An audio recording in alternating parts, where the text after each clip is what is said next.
Okay, so welcome back. And how did you go with writing your first metaphor? Or what I assume is your first metaphor. Hopefully it all went really well for you. Now what we're going to do is take you through how to create advanced metaphors. This is how do you layer metaphors for an even deeper trance for your client. And the reason why we look at advanced metaphors or multiple embedded metaphors is because Milton Erickson was actually renowned for using multiple embedded metaphors as a therapeutic technique. He was one that really sort of made it quite popular and quite well known, as he would use it quite commonly with the clients that he had. The reason why it's so useful is it forces the listener to focus on multiple stories at the same time, and it acts directly with the unconscious mind. It also envelops one story within another, which is usually used up to 3 levels. And so you start with one story, you don't complete it, you then move into the second story, you don't complete that second story, you then move into the third story, and then you complete the third story, then you move back into the second story, complete that, and then into the first.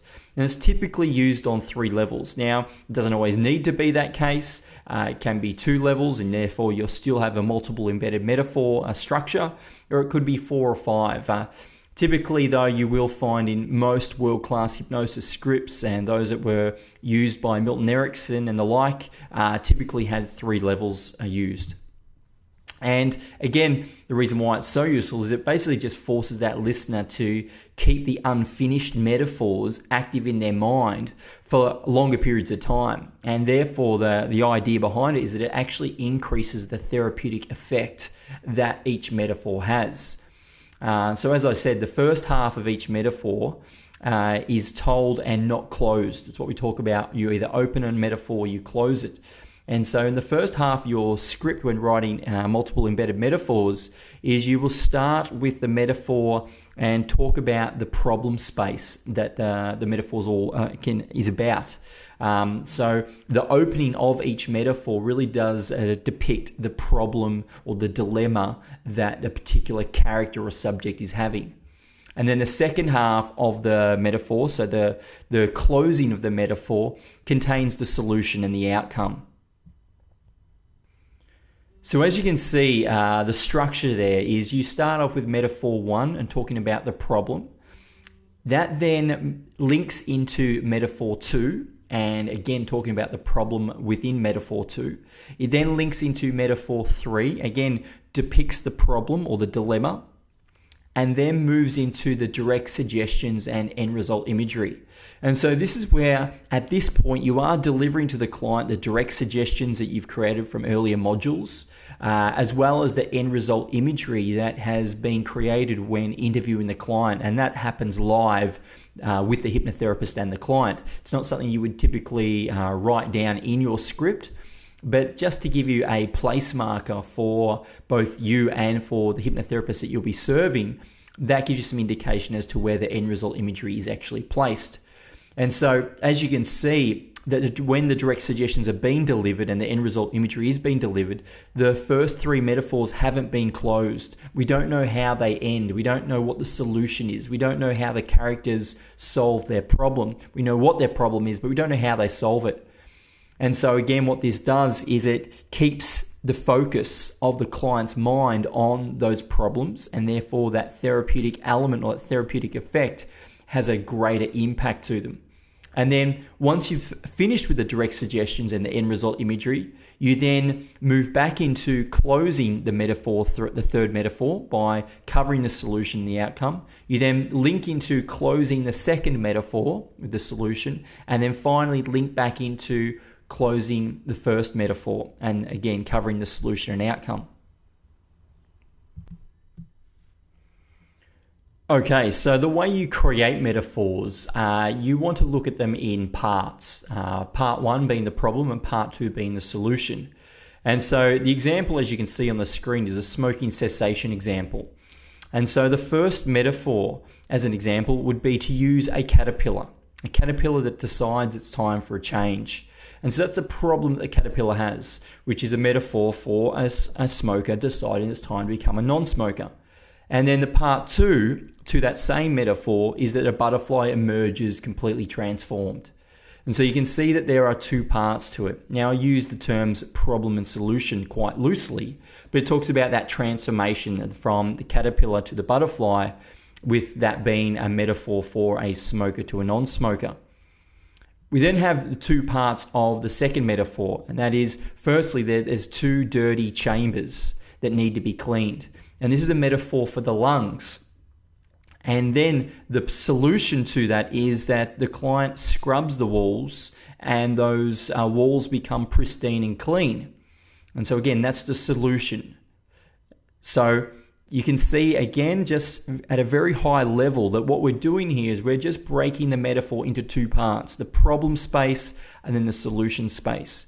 And then thirdly, the third metaphor, we talk about that there's a healing or cleansing waterfall in front of them and that their body needs cleansing. Again, that is a metaphor for taking out all the toxins and carcinogens that the body's been ingesting through smoking for so many years. And then the solution is that the client enters the waterfall and cleanses their body of impurities. And so that gives you a skeletal structure for how to start to create these three-layered embedded metaphors.